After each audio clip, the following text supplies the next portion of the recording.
ഉണ്ട്. എല്ലാവരും രക്ഷപ്പെടണ്ടേ, എല്ലാവർക്കും വേണ്ടി ഇന്ന് പ്രാർത്ഥിക്കുക.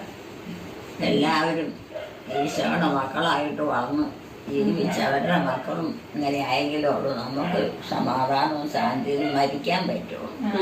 അല്ല അന്തോ ഇല്ല വേണ്ടോ ഇല്ല, ഇപ്പോൾ നിരാശയാവുള്ളൂ.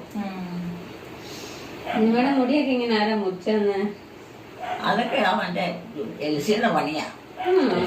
പണിയെല്ലാം ചെയ്തത് അവളൊരു കത്തി എടുത്ത് വെച്ചോണ്ട് എല്ലാം കണ്ടിച്ച് കണ്ടിച്ചെന്നാ നമുക്ക് അങ്ങനെയാ. എൽസി ഇവിടെ ഇല്ലല്ലോ. മുടി മുറിക്കാൻ എൽസി ഓസ്ട്രേലിയ കിടക്കുമല്ലോ. പുറമാളിലൊക്കെ കണ്ടിച്ചവള് ആണോ? പേര് മാറി. രസമുണ്ട്. എൽസി ഓസ്ട്രേലിയയിലല്ലേ, പിന്നെ എങ്ങനെയാ മുടി മുറിക്കുന്നത്?